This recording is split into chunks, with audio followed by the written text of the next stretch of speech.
David Russell Williams joined the Royal Canadian Air Force in 1987 and was swiftly promoted to captain by January 1, 1991.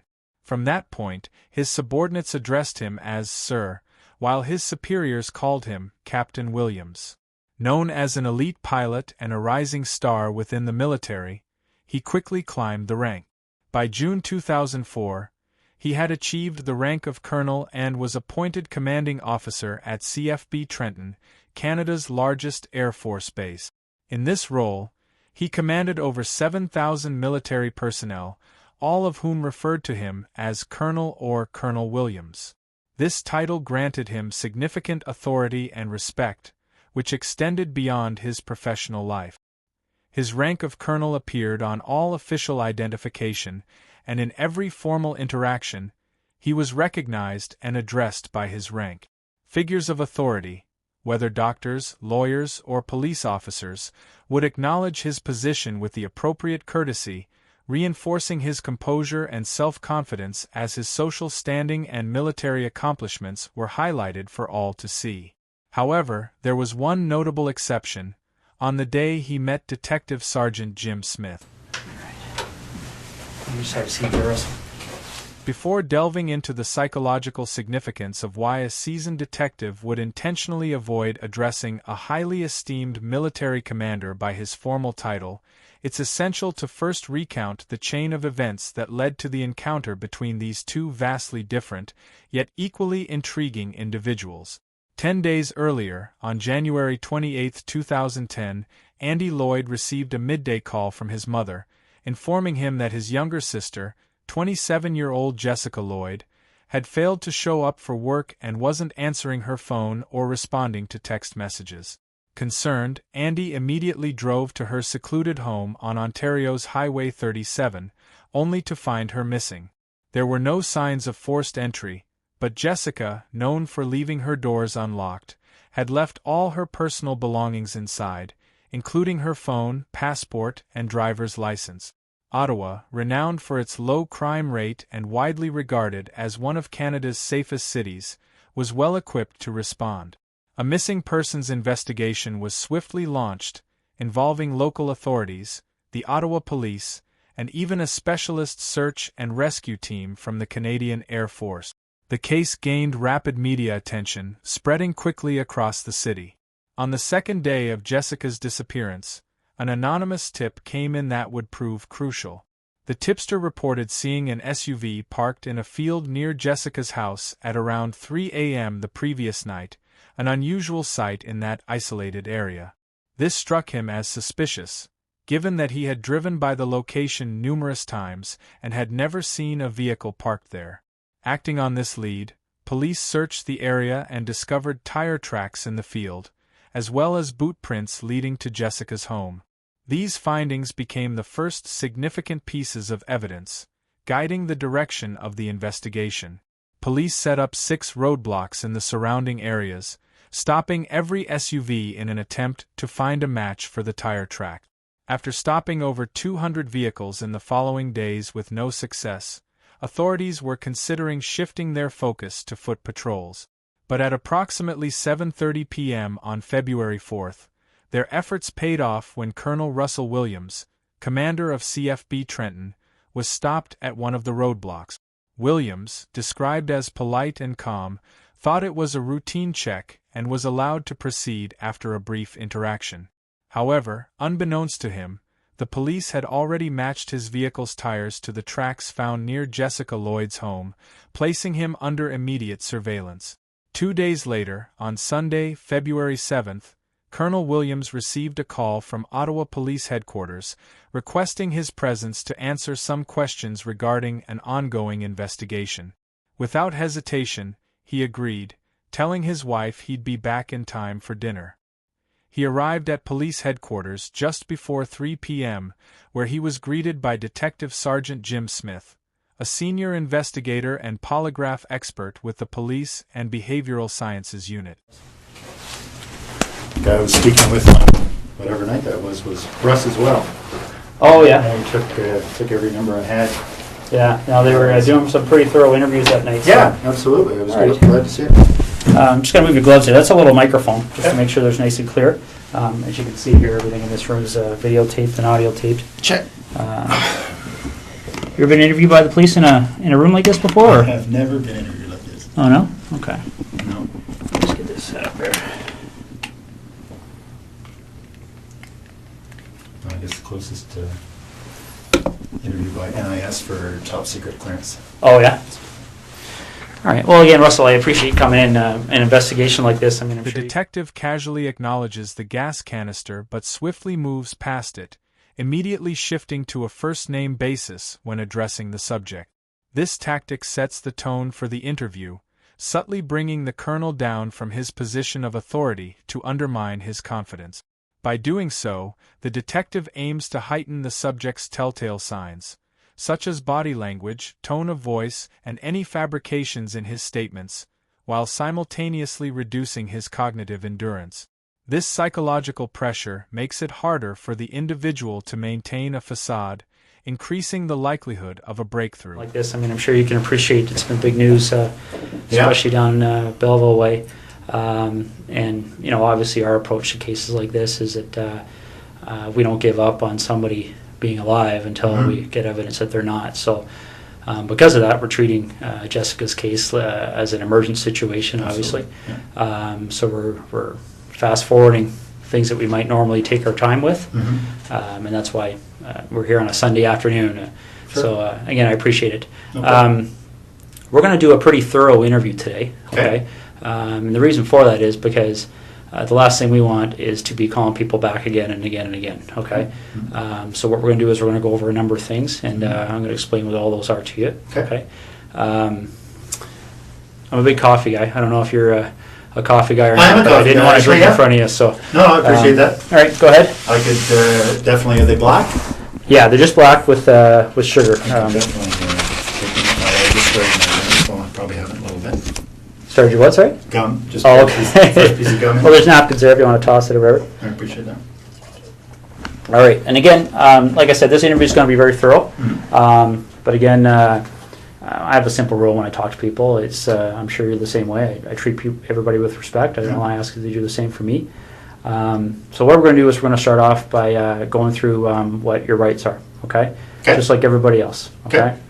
Have you ever read your rights before? No. Yeah, I'm sure you've seen it on TV a whole bunch of times, but that's usually the American version. So I'll go over it with you briefly. Okay. Basically, in Canada, as you know, I'm sure, is we all have our rights guaranteed under the Charter of Rights and Freedoms. Right. Okay.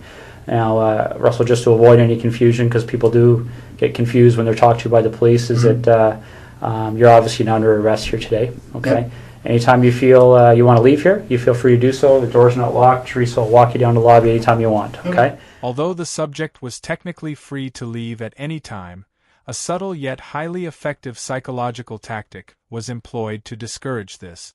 The detective positioned himself between Russell and the door, a method commonly used in interrogations. This placement sends a subliminal message, implying that if the subject wants to leave, they must go through the detective first. It creates an unspoken barrier, reinforcing the feeling of being contained, even without physical restraint. Okay.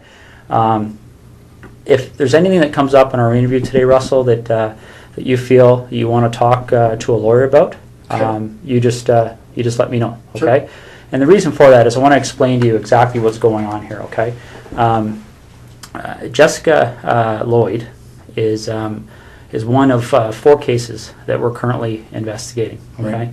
And essentially what's happened is over the past about 4 or 5 months, there have been 4 occurrences that, like I said, that we're looking into. 2 of those occurrences occurred in September of 2009, and very briefly, they were up in the Tweed area. They involved somebody entering 2 different women's houses in the evening hours and committing sexual acts. In 2009, the quiet town of Orleans, Ottawa, experienced 34 break-ins and attempted break-ins, leading to the theft of hundreds of intimate female garments, 1 incident of rape, and 1 case of forcible confinement. All of these events occurred close to the home of Russell Williams, who, at the time of his interrogation, had become the prime suspect in each of these crimes. Yeah. Okay. In November of 2009, a young lady by the name of Marie-France Comeau, My people. yeah, was found murdered in her home in Brighton. Yeah. And we believe that there was a sexual component to that crime as well. Okay. Corporal Marie-France Comeau, a 37-year-old military traffic technician stationed at CFB Trenton, was brutally raped and suffocated in her home in late November 2009.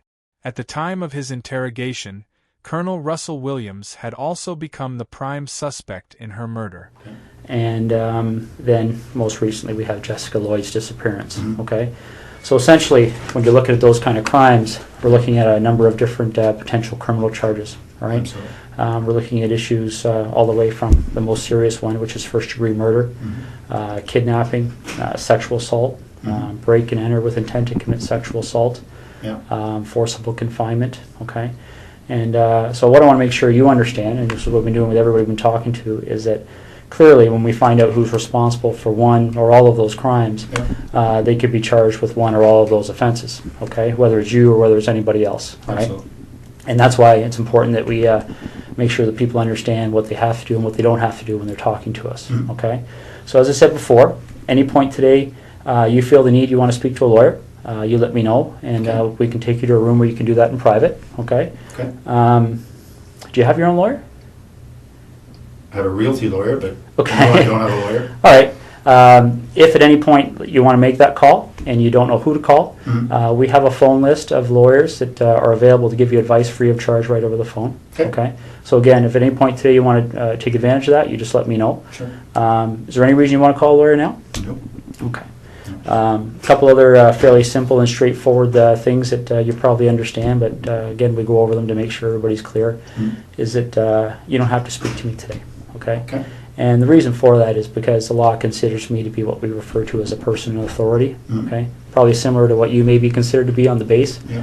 And because of that, I can be compelled to appear before any judge in the country, basically, to account for what takes place here today between you and I. Sure. Okay, and that's the reason why everything's recorded, Yeah, understood. because there can't be any more accurate record than that, right? So.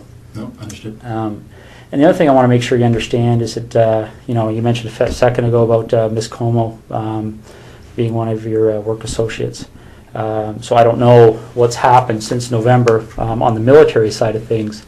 But what we want to make people clear on is that if you have been spoken to by any person in authority or any police officer about any of those cases, I don't want what they may have said to you to make you feel influenced or compelled to say anything to me today, okay? Whatever you might have felt influenced or compelled to say to them earlier, you don't have to repeat it to me and you don't have to say anything further, okay? Okay. But obviously what you do say, for the third time is being recorded, right? So, Understood. These first two attacks happened not that far from my place in Tweed. Well, the second one did. yeah, We didn't even know the first one had happened, but I understand that was reasonably close as well. But the second one was very close. yeah, So certainly at the time, the OPP did a door-to-door. Yeah. Within a couple of days, probably the same night. So I spoke with a couple of guys then. okay. Analyzing vocal intonation during interrogations is a delicate process, as it cannot be presented as evidence in court. However, intuition often signals unease, and at this moment, the colonel's tone seems to reveal subtle signs of nervousness and uncertainty. His speech appears slightly agitated, suggesting that he is struggling to both process information and articulate his responses. This type of cognitive dissonance is hard to put into words, and investigators often refer to it as gut instinct, a sense that Detective Jim Smith was undoubtedly picking up on at this point in the interrogation. Okay. Yeah, and I'm aware of that from looking at the different cases.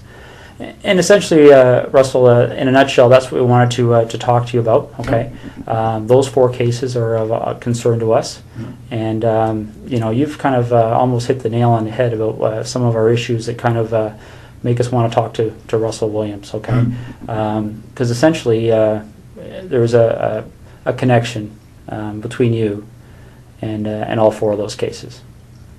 Would you agree? Geographically, And then I guess or I drive past, yes, I would have to say there's a A connection, yeah. Yeah, and The that's colonel is asked to recount his movements and activities over the past 4 days, a tactic in forensic psychology known as gathering pretext. The detective aims to establish an initial alibi from the suspect before entering the more confrontational phase of the interrogation.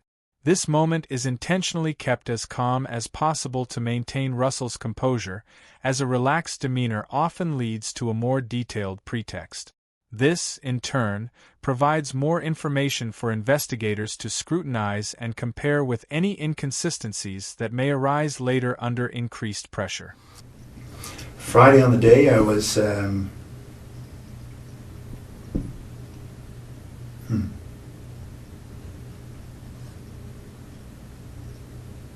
Friday on the day, I was at home most of the time. Most of the day, I had a sort of a stomach flu. okay.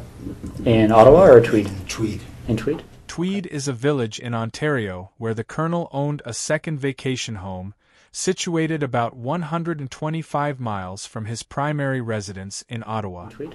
Okay. Yeah. So we backtrack then. So all day Friday, you're at home, Yeah. and then what time do you leave to go to the base to sleep there on the Friday night?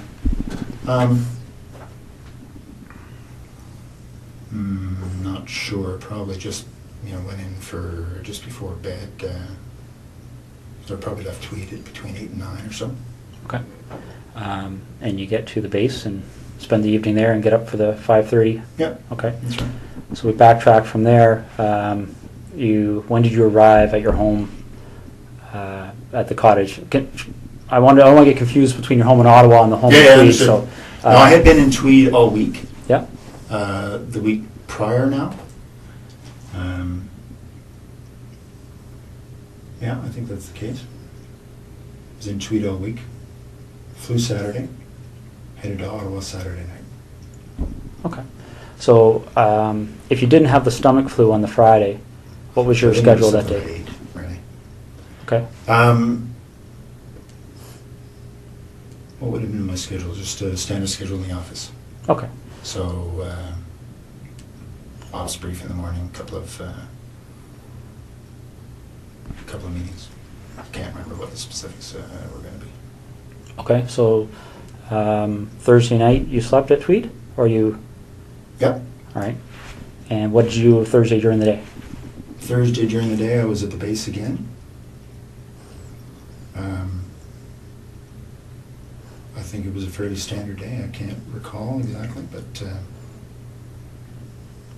yeah, nothing. I was not flying, so I was at the base. So I would have gone in early in the morning, back in the evening again. Okay. Do you remember? Okay. Do you remember what time you left the base that night?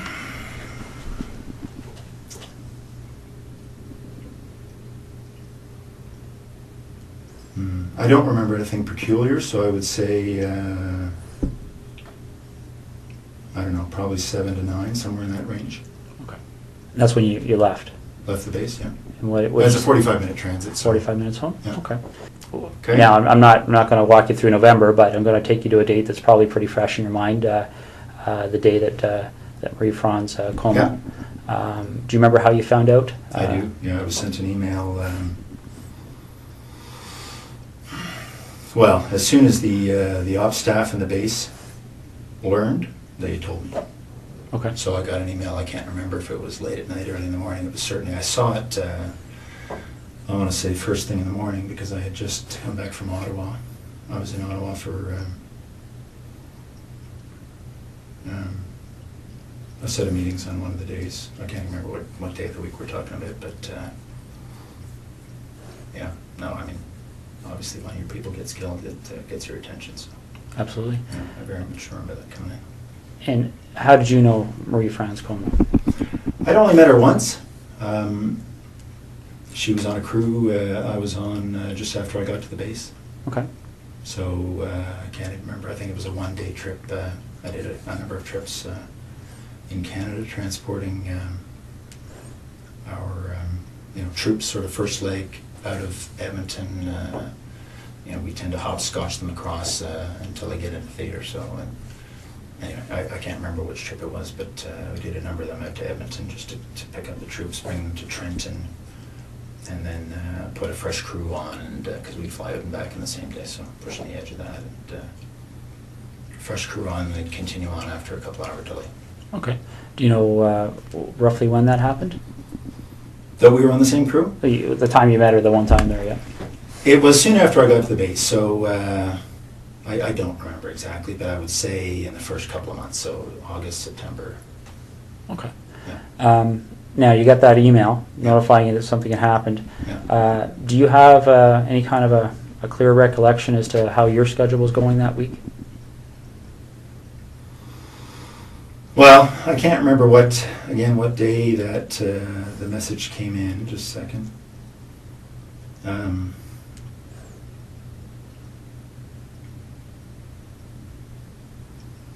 No, I can't remember what day of the week, but I just think there was a whole bunch of activity spun up as a result, obviously.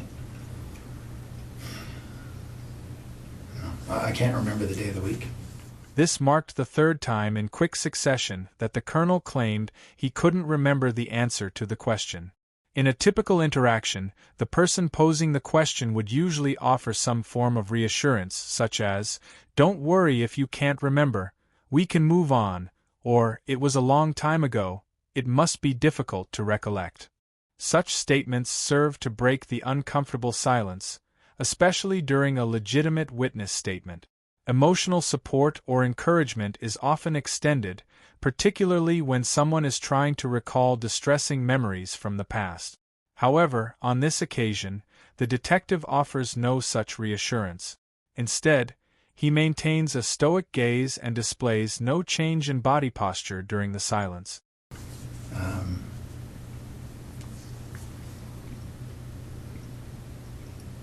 I'm just trying to think through the news reports I read. No, I'm sorry, I can't remember what day that was, but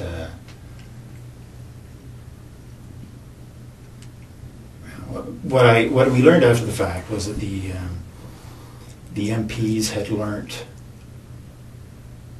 of her death, I think quite a bit after her body had been discovered. Okay. So I think what happened. Sorry, just a second. So if we were to do a similar investigation in your background, is there anything you can think of that anybody may have misinterpreted, or anything in your history that somebody might say Russell Williams Absolutely did this? No. Okay. Be very boring. What's that? It'll be very boring. All right, because essentially that's what I'm looking at. Is it? You seem like a very intelligent person, and I think you can see how a surprise like that would certainly set off some alarm bells in our investigation, right? Okay. So the next thing we need to cover off is, I'll just ask you this straight out. Given the types of crimes we're investigating, do you get much chance to watch television shows, CSI, things like that? I do watch. I prefer Law and Order, but I do watch CSI occasionally, yes. Okay. So you have an idea of, obviously, the forensic capabilities, things like that are out there.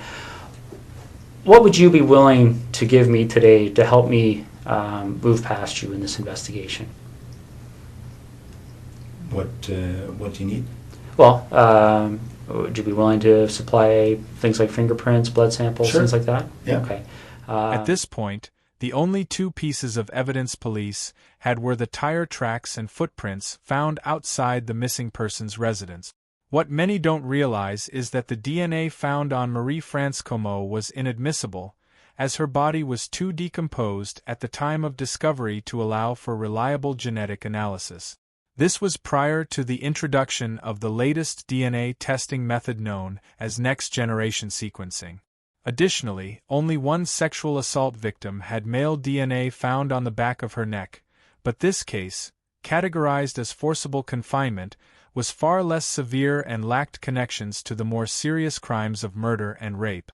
The tire tracks, while a potential lead, could easily be dismissed by a defense team as they were from a common off-road vehicle brand, thus failing to meet the beyond a reasonable doubt standard of proof.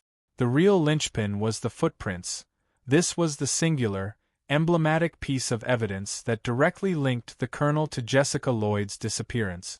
Notice how, as the detective makes a critical request, the Colonel instinctively looks down at his own boots before responding. Footwear impressions?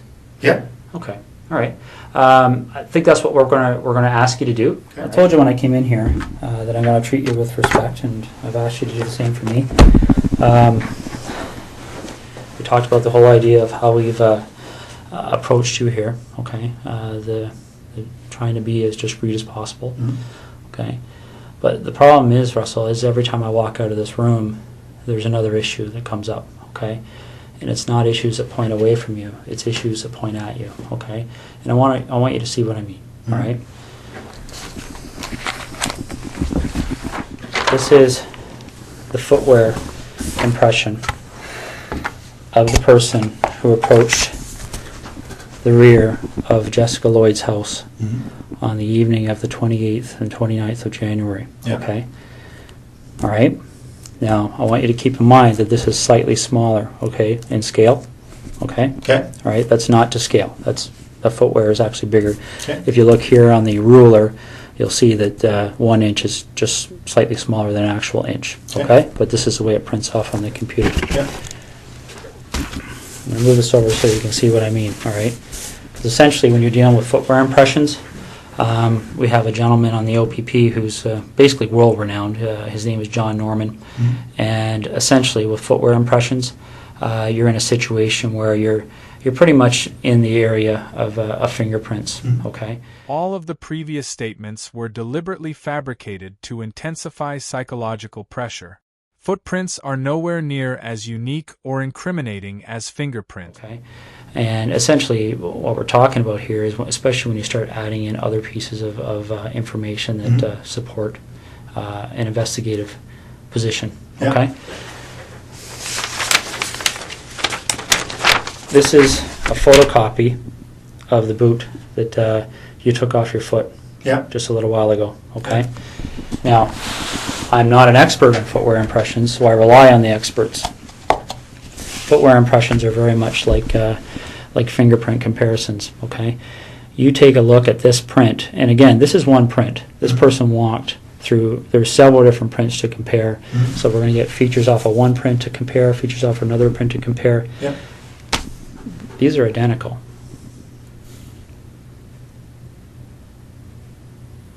Okay. Your vehicle drove up the side of Jessica Lloyd's house.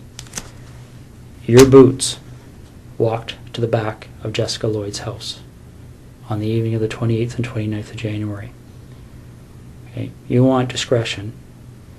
We need to have some honesty, okay? Because this is getting out of control really fast, Russell. Okay, really, really fast.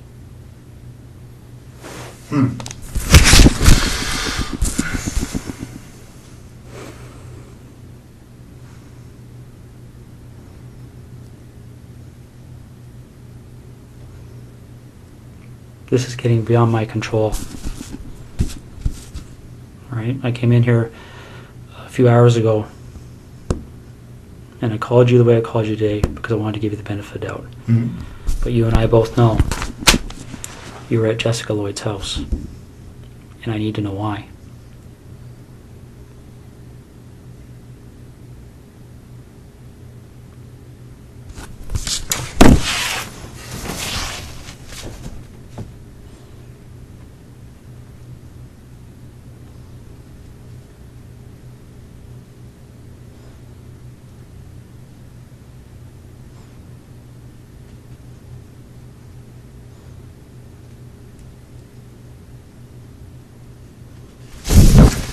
I don't know what to say.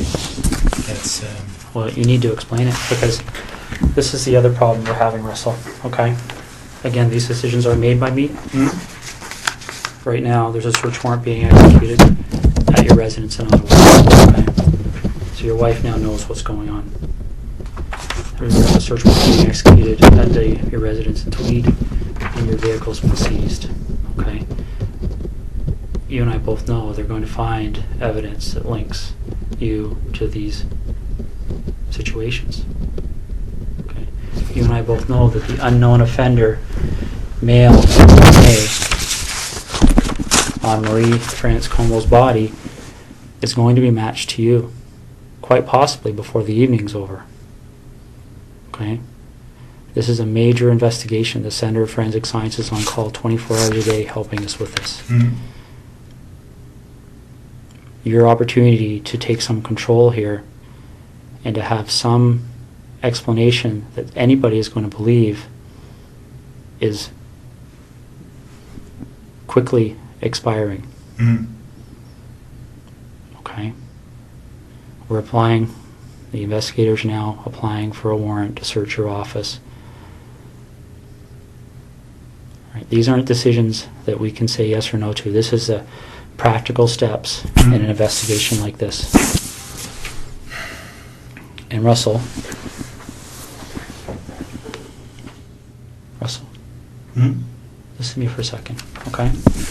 When that evidence comes in, when that DNA match, when that phone rings and somebody knocks on this door, your credibility is gone, okay? Because this is how credibility works, all right? And I know you're an intelligent person and you probably don't need to hear this explanation, but I also know your mind's racing right now, okay? Because I've sat across a lot of people in your position over the years, okay? The bottom line is that as soon as we get that piece of evidence that solidifies it, DNA, okay?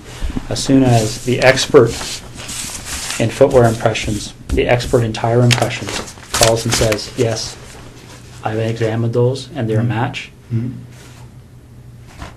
it's all over. Because as soon as that happens, where's your credibility? Where's your believability? You're just another, and again, don't take this wrong, okay? But you can see if you step outside this room in your mind and imagine how people are going to view you, okay? If the truth comes out after the clear evidence is presented to you, when you finally go, okay, I'm screwed now, what are we going to do? Russell, you know there's only one option. What other option is there? What's the option?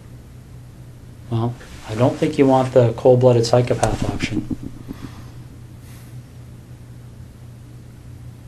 I might be wrong. Okay, because don't get me wrong, I've met guys who actually kind of enjoyed the notoriety, got off on it, got off on having that label. Bernardo being one of them. I don't see that in you. If I saw that in you, I wouldn't be back in here talking to you, quite frankly.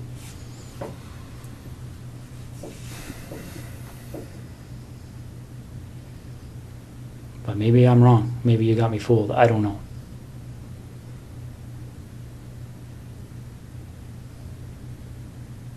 This is over. And it can have a bad ending where Jessica's parents continue to wonder where her daughter's lying.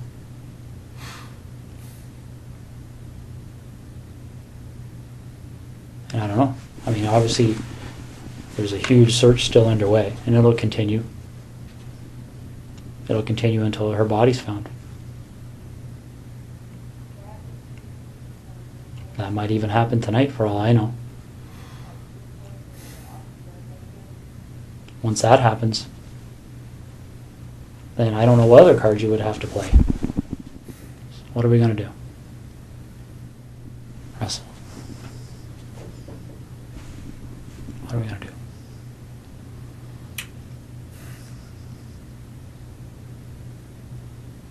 Call me Russ, please. Okay. What are we going to do, Russ? Is Jessica somewhere we can find her easily? Like, is this something where I can make a call and tell somebody to go to a location and they're going to find her, or is this something where we have to go and take a walk? Russ, maybe this would help. Can you tell me what the issue is you're struggling with? It's hard to believe this is happening. Why is that? Why is it hard to believe? Russ, is there anything you want from me? Is there anything you want me to explain? Is there something missing that you're struggling with that I can shed some light on for you?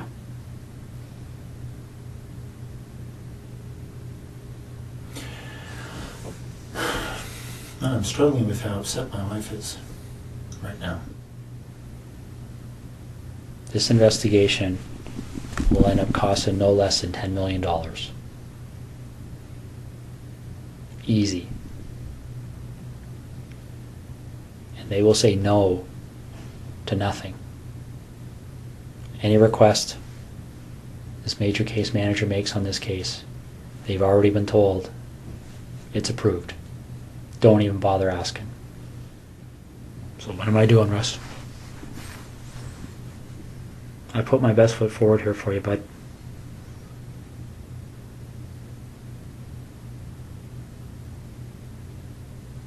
I really have. I don't know what else to do to make you understand the impact of what's happening here. Did we talk? I want to minimize the impact on my wife. So do I.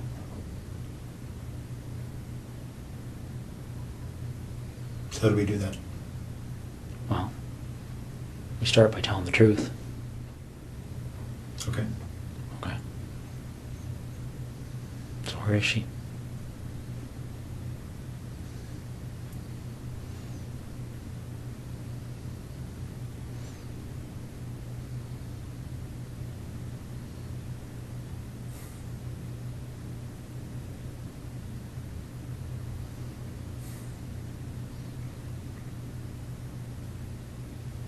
Got a map? Is she close to where she lives? I've got maps of that general area.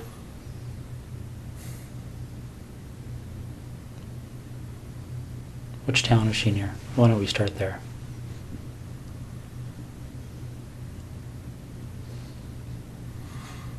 I'm not sure if you give me a map of that covers Calagar down to the highway and over to Tweed and south, I'll show you. Let me see what I got here. I might have something. Is she inside, outside?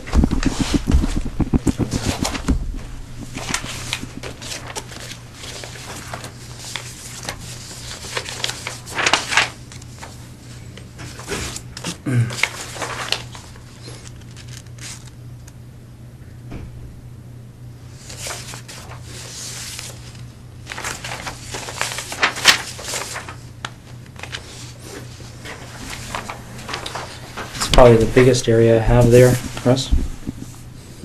Yeah, you need more. You need a real map. So where am I going on here to get to her? In this block here. Okay. So you're pointing to a detailed map of that area, and I'll show you where she is. Okay. Is she close to a road? Yep. All right. Is it something where is she buried, or is she somewhere where if you walk there you would fairly easily see her? It's here. Okay. So she's south of 7, east of Tweed, Mm-hmm. west of 41. Mm-hmm. And what's this road here? Not sure. Neither am I. Okay. I'll be right back, okay? Do you want any water or anything? Sure. Okay, I'll be right back. How long has she been there for?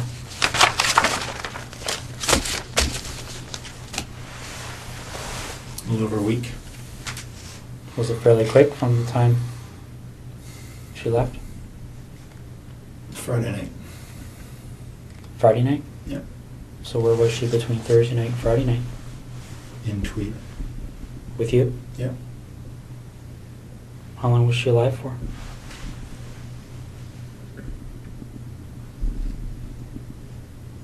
Almost 24 hours, not quite. Okay. Russ? You're doing the right thing here. Okay. Well, again, my interest is in making my wife's life a little easier. When they go there, and they'll be there shortly, Mm. They're going to find her? Oh, yeah. Okay. I'll be right back. What do you want to talk about? Because it's pretty wide open now, eh? Yeah. What do you want to know? Well, do you want to work forwards or backwards? Doesn't matter. Why don't we start with Jessica? Okay. How does that start for you?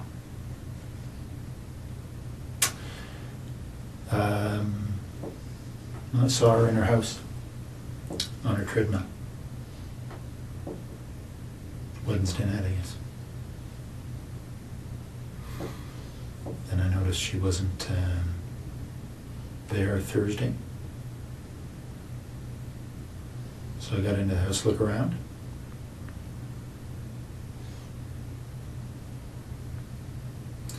Then left. Noticed she'd come home. So I went back in. Through the back patio door while she was sleeping.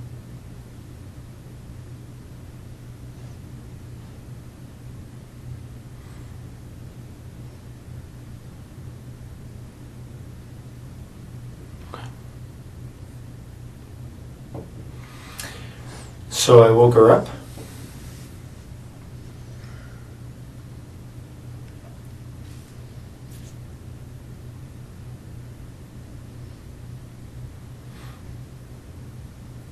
Didn't hit her. She only hit her once. Friday night.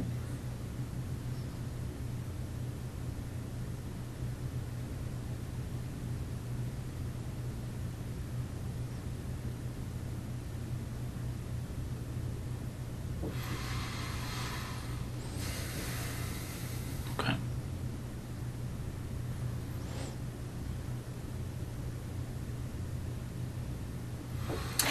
Well, so I raped her in her house, and then I took her to the car and took her to Tweed.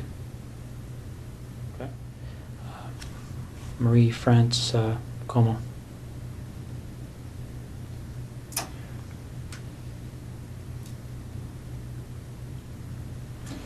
There was an open window in the basement of her house when she was away.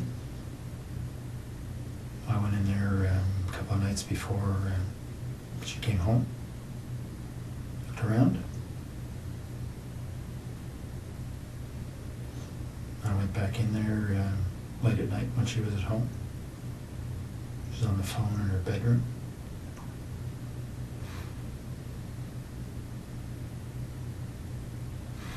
She actually discovered me in the basement. She was trying to get her cat to come upstairs, and the cat was in the basement, had seen me and was fixated on me in the corner. She couldn't get the cat up, so she came downstairs to try and get the cat, and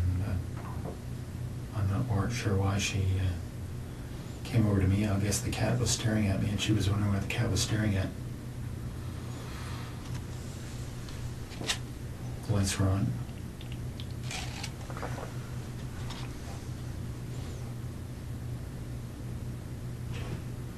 So when she spotted me, I had the same flashlight. I subdued her. Tied her up, brought her upstairs.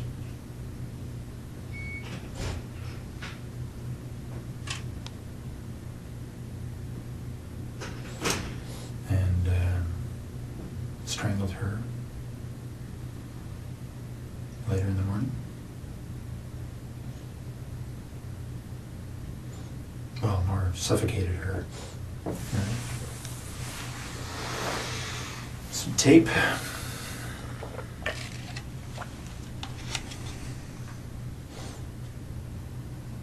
Left her there.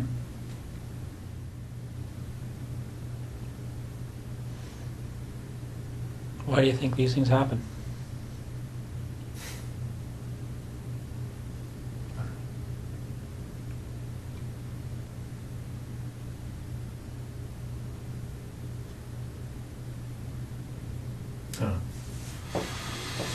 Have you spent much time thinking about that?